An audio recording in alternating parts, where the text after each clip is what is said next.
Em nome do Pai que me criou, do Filho que me resgatou e do Espírito Santo que me santificou, divina vontade, reina na minha vontade.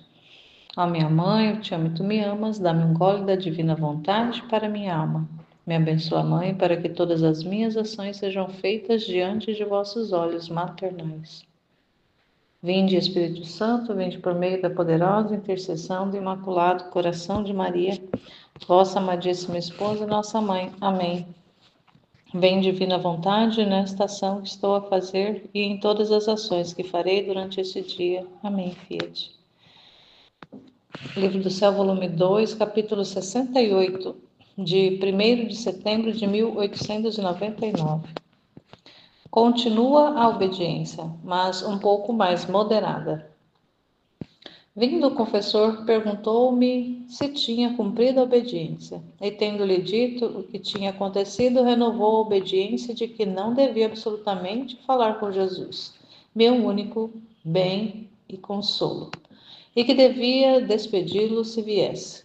E eis que, havendo entendido que a obediência que me era dada era verdadeira, em meu interior disse o Fiat voluntas tua também nisto. Mas, ó, quanto me custa e que cruel martírio! Sinto como um prego cravado no coração, que o atravessa de lado a lado. E como meu coração está acostumado a pedir e desejar a Jesus continuamente, tanto que assim como é contínuo o respirar e o bater, assim me parece que é contínuo desejar e querer o meu único bem. Então, querer impedir isso seria mesmo que impedir alguém de respirar e bater do coração. Como poderia viver? No entanto, é preciso fazer prevalecer a obediência. Ó Deus, que pena, que rasgo tão atroz! Como impedir ao coração que peça a sua própria vida? Como detê-lo? A vontade se punha com toda a sua força a freá-lo, mas como se necessitava contínua e grande vigilância. De vez em quando se cansava e se distraía, e o coração fazia sua escapada e pedia Jesus. A vontade, dando-se conta disto, se punha com maior força a freá-lo, mas era vencida frequentemente pelo que parecia que fazia contínuos atos de desobediência. Oh, em que contrastes, que guerra sangrenta, que agonias mortais sofria meu pobre coração. Encontrava-me em tais estreitezas e em tais sofrimentos que acreditava que me ia a vida. Não obstante isto, teria sido um consolo para mim se pudesse morrer, mas não. O que era pior era que sentia penas de morte, mas sem poder morrer.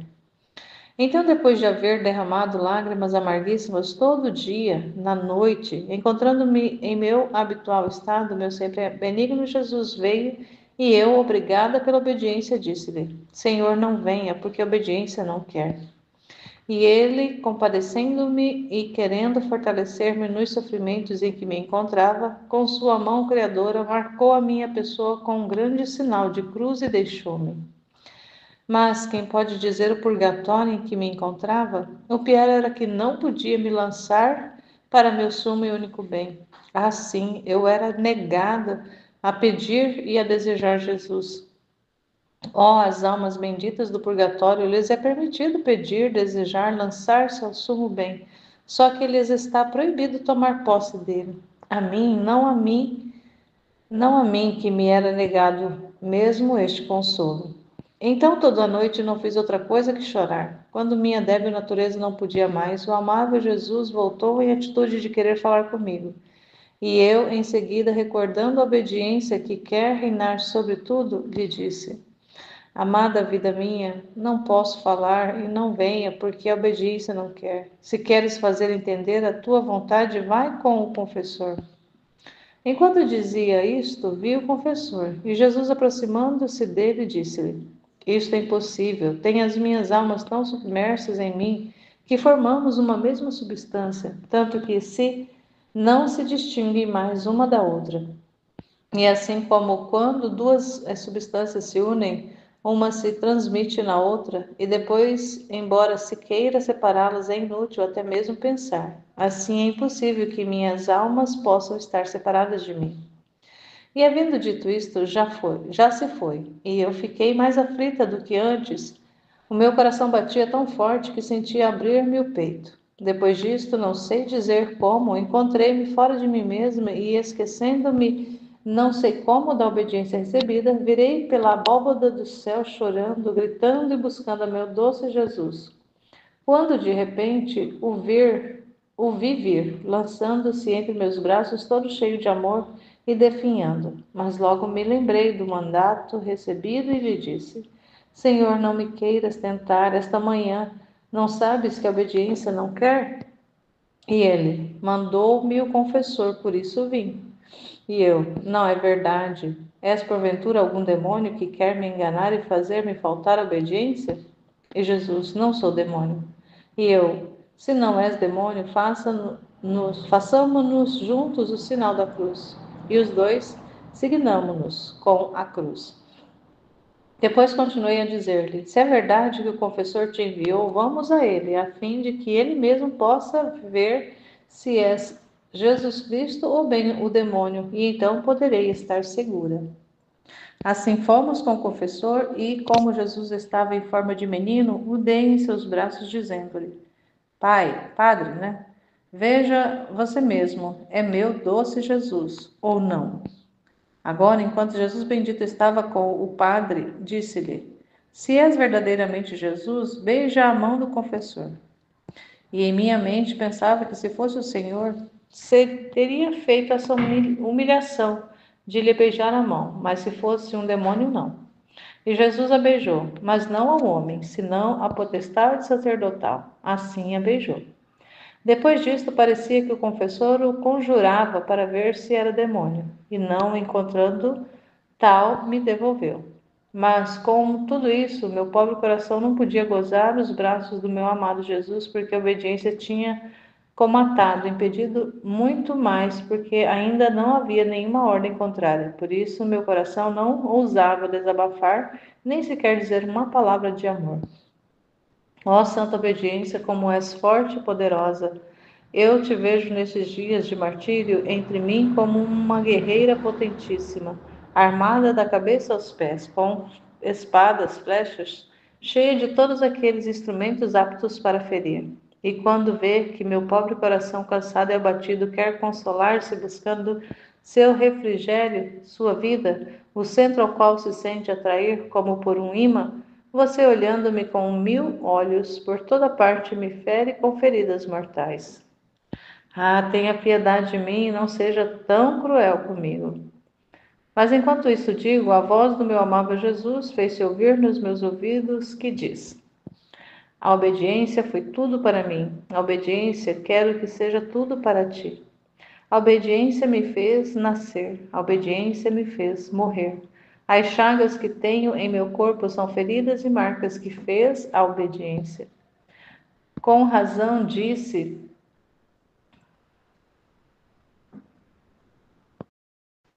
Com razão disse que é um guerreiro potentíssimo, armado com toda classe de armas aptas para ferir, porque em mim não me deixou nenhuma gota de sangue, me arrancou as carnes, me deslocou os ossos, e meu pobre coração destroçado, sangrante, ia buscando um alívio.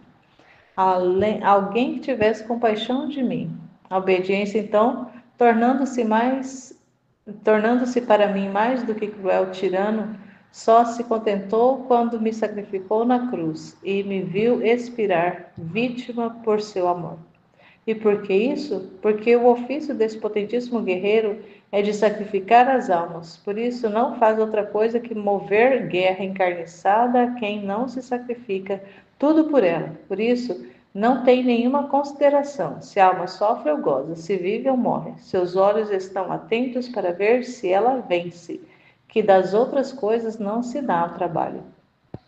Por isso o nome deste guerreiro é Vitória, porque concede todas as vitórias à alma obediente. E quando parece que esta morre, então começa a verdadeira vida.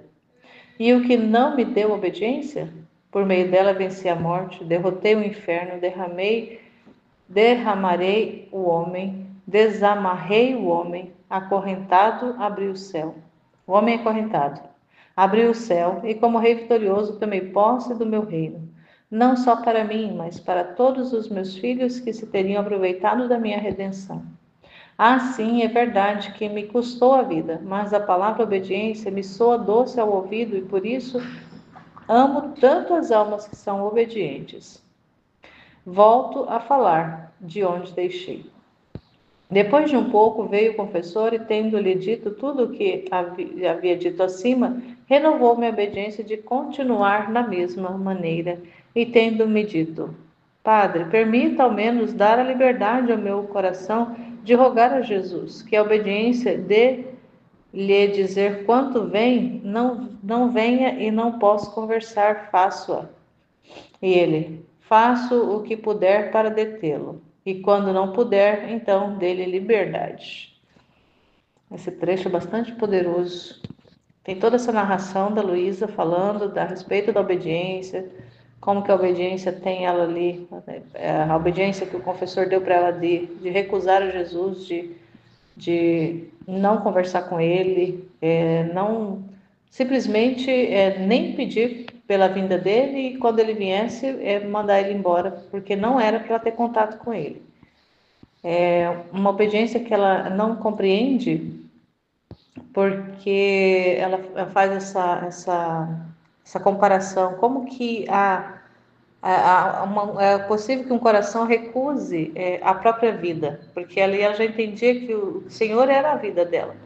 E como é que pode aquilo que dá a vida você recusar? Então ela ficou nessa agonia de aquilo que me dá a vida, eu tenho que falar não para a vida? Como é que eu vou falar não para a vida? E quando a gente olha por esse lado também fica uma coisa assim estranha. Como é que eu vou falar não para a vida? Mas essa vida é a operadora de tudo. E falar não para essa vida em obediência é dizer sim. No final das contas, é dizer sim para a vida. Porque é como o Senhor vai explicar tão lindamente, e agora eu vou me ater não na narração da Luísa, mas assim, ao que o Senhor vem explicando para ela, como é que foi essa obediência na vida dele, e como essa obediência tem que ser na nossa vida, na vida dela e na nossa também, porque foi na dele. Então, se foi na dele, é preciso que seja na dela ali, ele vai falar, e para que nós também, que estamos nesse caminho ali de repetição dessa vida, para ser também, para nós. E aí o que ele vai dizer? É o que Jesus diz: a obediência foi tudo para mim. A obediência quero que seja tudo para ti. Então, nós entendemos também que é a mesma realidade. A obediência também precisa ser tudo para nós.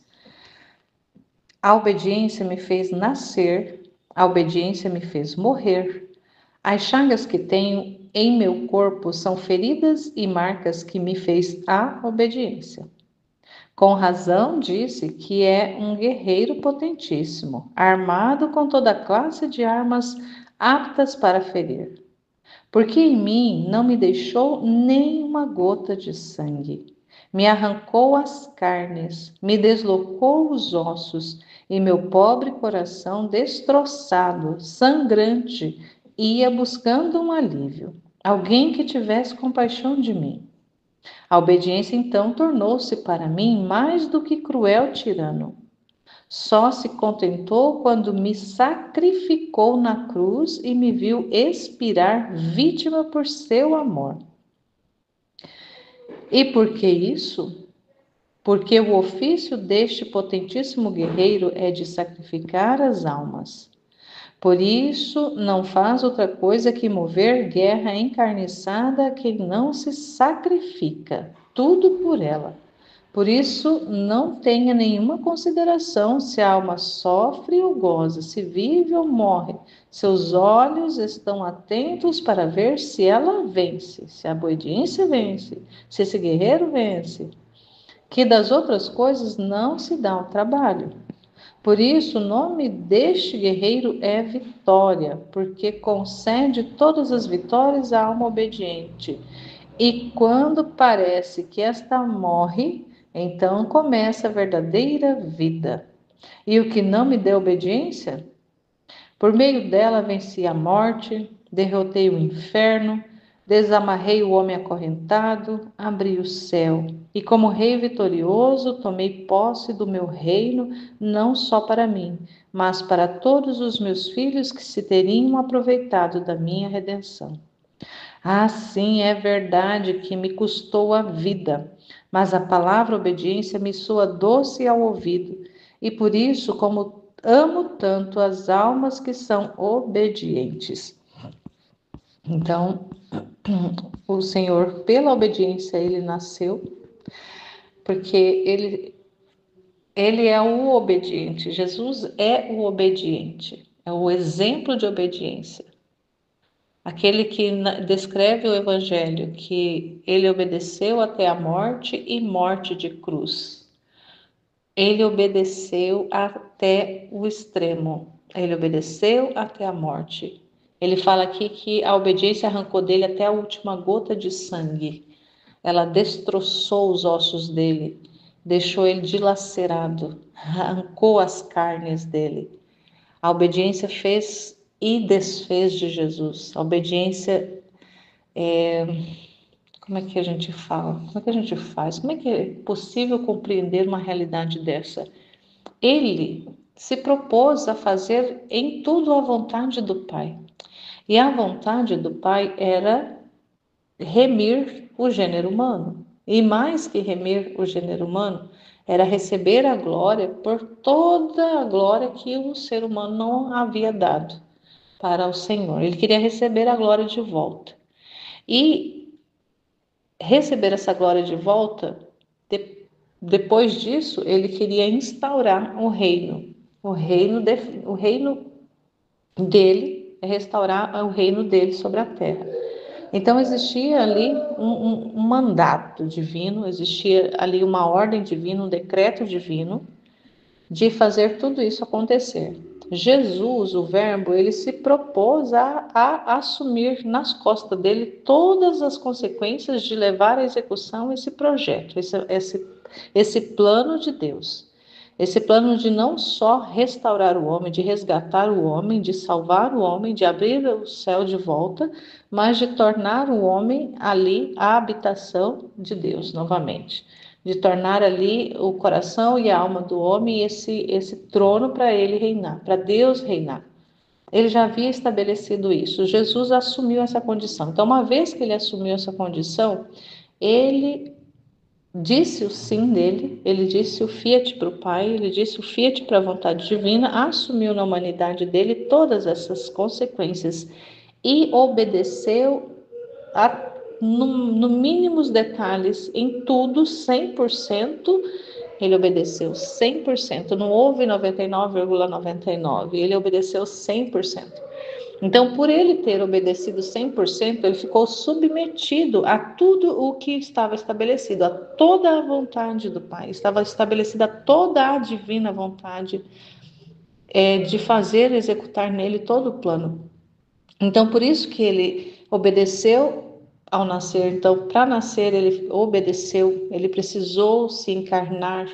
Se era para ele vir de uma forma gloriosa, nascer de uma virgem, mas como rei mesmo, com um cetro de ouro, para reinar como um rei de verdade, com poder e glória, era para ser dessa forma, como não foi possível por causa da desobediência do homem. Ele veio na humildade, ele veio na pequenez, ele veio na pobreza, ele veio na miséria e viveu no escondimento. Então, ali ele obedece, nascer na humildade, viver no escondimento. Então, ele nasceu, obedeceu para nascer, obedeceu para viver e obedeceu no morrer. Ele teve no corpo dele todas as feridas, todas as marcas que a obediência quis fazer com ele. Tudo que estava proposto, ele obedeceu, ele disse sim. Eis que eu vim não para fazer a minha vontade, mas para fazer a vontade do meu Pai. Como ele também diz lá no Getsemane: Pai, se for possível, afasta de mim esse cálice, mas contudo que não seja feita a minha, mas a tua vontade. E ali ele diz mais uma vez: sim, sim, Pai, é a tua vontade que eu assumo, é a tua vontade que eu quero. Eu quero a tua vontade na minha vida. E a obediência fez com que ele passasse por todo o processo que a gente conhece da paixão dele. E claro que tem tantas e tantas coisas que a gente vai descobrindo aos poucos, à medida que a gente vai tocando os escritos místicos. Mas em síntese a gente sabe desse processo, ele obedeceu. Então, ter aqui ele sendo esse exemplo, aquele que deixou-se ser mutilado pela obediência, a obediência ele foi essa guerreira cruel ali em cima dele, que fez tudo, e ele simplesmente deixou-se fazer, ele obedeceu, ele ficou submetido. E aí vem lá, mas tá, beleza, Jesus passou por tudo isso, obedeceu até a morte, morte de cruz, é o que nós vamos estar refletindo durante essa quaresma, a igreja reflete durante o tempo quaresmal, na verdade era para fazer essa reflexão, essa meditação, mas a gente sabe que distorce muito. Mas é um tempo dessa meditação, meditar sobre a paixão de Jesus, sobre a sua vida, sobretudo sobre a sua paixão, morte e ressurreição nesse tempo. É um tempo favorável. É o tempo de olharmos para Ele, olharmos para a sua paixão, para as suas chagas e converter o coração. É o tempo do retorno, é o tempo de ver como que se deu a obediência na vida dele e assumir isso também para a nossa vida. Porque ser um outro Cristo é assumir a vida de Cristo. Não é assumir em parte, mas é assumir na totalidade aquilo que ele viveu. A vida nossa, principalmente a gente vai entendendo que na redenção existe essa realidade do eu vou fazer a vontade de Deus, mas eu faço com a minha vontade. Na divina vontade a gente sabe que não é dessa forma. Eu não tenho mais vontade, então é uma vontade que eu entrego. E se eu entrego a minha vontade, eu já me coloco sob o mandato da obediência. Eu me coloco já sob o império dessa guerreira, dessa virtude, que é uma virtude poderosíssima, que faz ali um trabalho de, de tirar o suprassumo da alma, de arrancar todas as mazelas, de arrancar toda a malignidade, tirar toda a impureza. Ela tem essa habilidade. Não só a obediência é uma guerreira ali, é, é, que é encarniçada, na verdade, ela faz uma guerra encarniçada quando a alma é resistente. Se a alma disse sim, mas ela continua resistindo com tomar rédeas aqui e ali das coisas, e a vontade humana vai ali operando aqui e ali, ela faz essa guerra encarniçada, ela não dá sossego, ela não dá respiro para a alma fica ali naquele incômodo, porque a gente vai percebendo isso nas circunstâncias que vão nos sendo apresentadas, que a gente vai precisando tocar, que a gente vai precisando viver no nosso dia a dia, as realidades que muitas vezes parece que a gente está fugindo da vontade divina e está entrando na vontade humana, mas a gente percebe que a obediência, ela vem ali e fica no pé da gente, fica ali encarniçando, fica ali cutucando até que a gente retorne àquilo que é o projeto original de Deus para a vida de cada um de nós. Não dá sossego. Mas Jesus, assim, diferente de nós, eu vejo assim, Jesus, diferente de nós, Jesus foi é, na humanidade dele, como narra Isaías, o servo obediente, ele foi dócil, ele foi totalmente dócil. Até mesmo quando ele fala aquela expressão no Getsemane lá, Pai, se for possível, afasta, parece que dá a entender que ele quer fazer o contrário, mas não é verdade. A gente sabe que não é verdade. Ali é somente uma conversa ali, e na humanidade dele, esvaziada da divindade, ele percebe quantas coisas que seriam jogadas no lixo, quanto desperdício da sua vida, de tudo que ele fez, dos seus atos, quanto desperdício se faria dos seus atos ali, do seu sacrifício.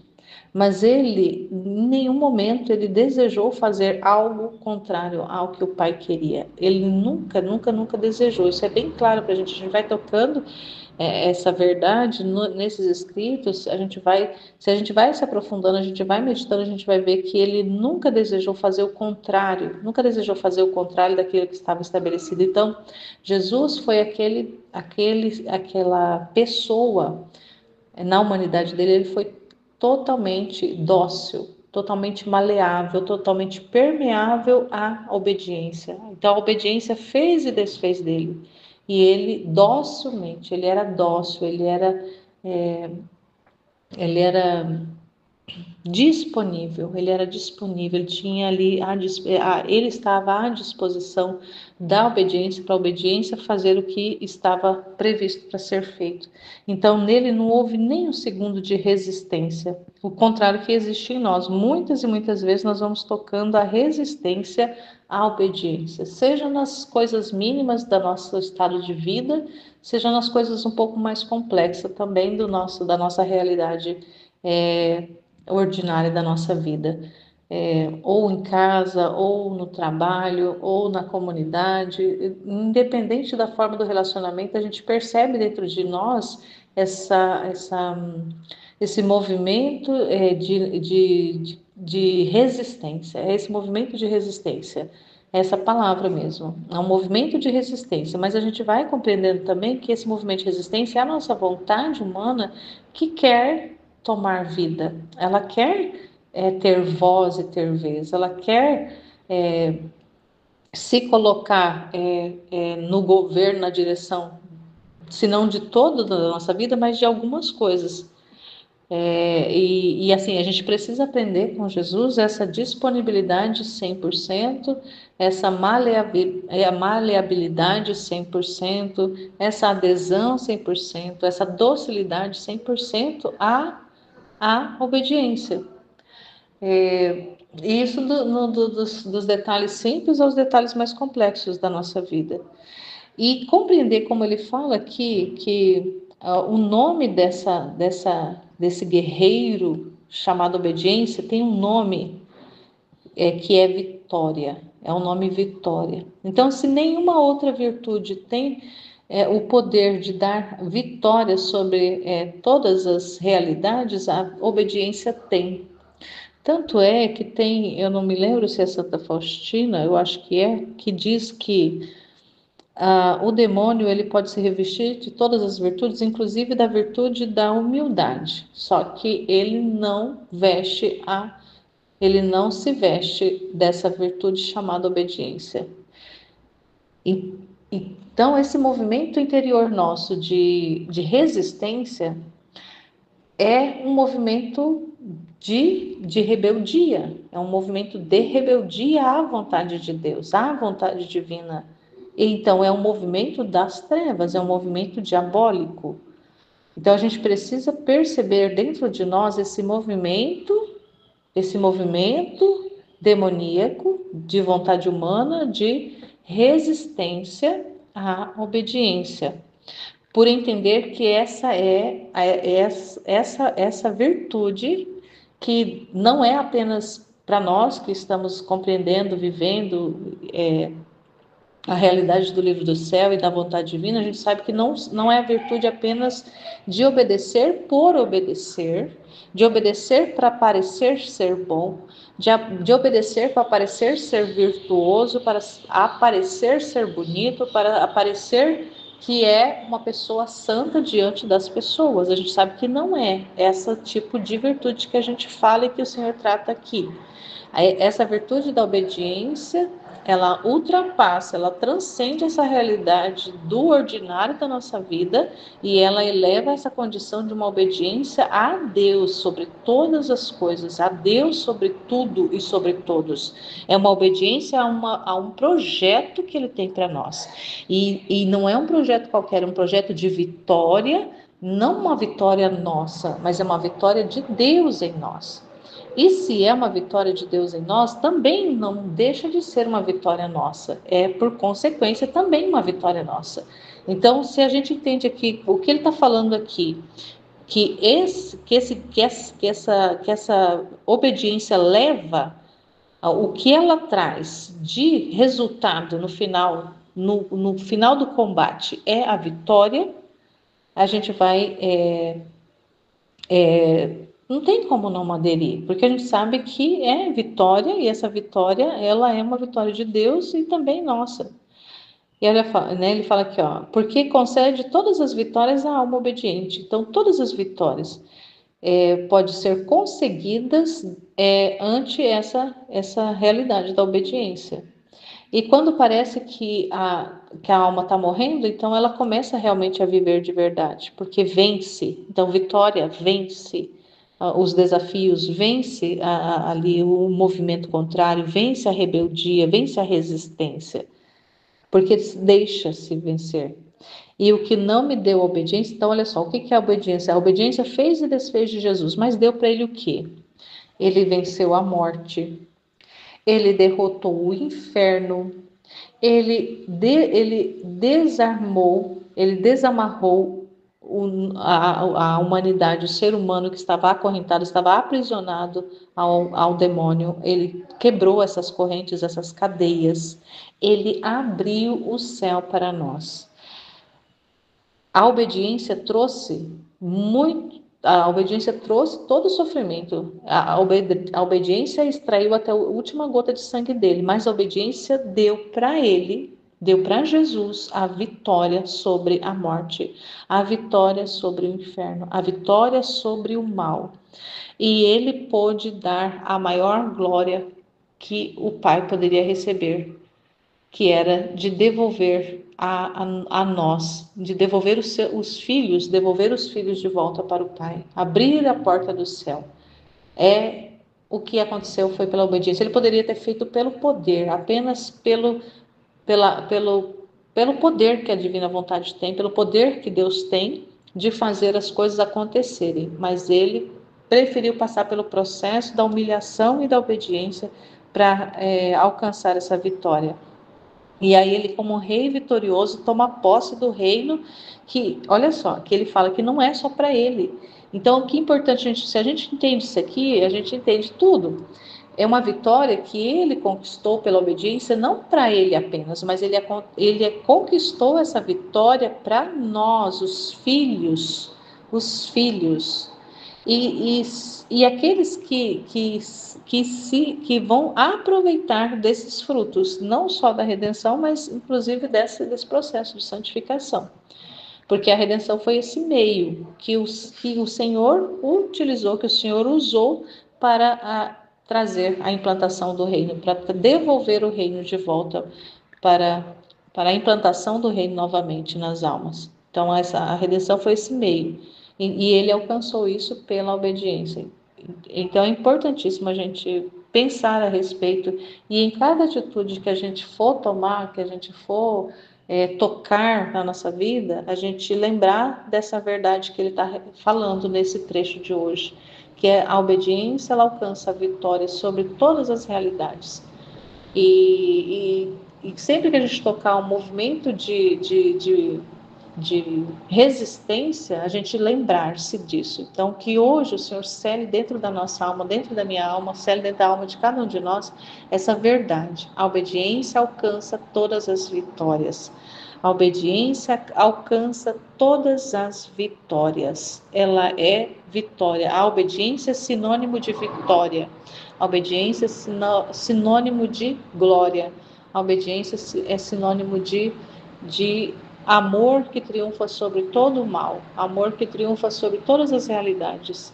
E selar, deixar gravado, deixar cravado dentro da nossa alma, infundido dentro da nossa alma essa verdade, para que a gente se lembre dela todos os momentos. Sempre que vier um movimento de resistência em nós, à obediência, seja ela na realidade que for, que a gente se lembre desse ensino dele, dessa verdade que ele revela, que ele estabelece, que ele deixa para cada um de nós. Então, sela, Senhor, na nossa alma essa verdade, para que a gente nunca se esqueça e não resista aos propósitos que o Senhor tem para a nossa vida todos os dias, todos os momentos. Amém, Fiat.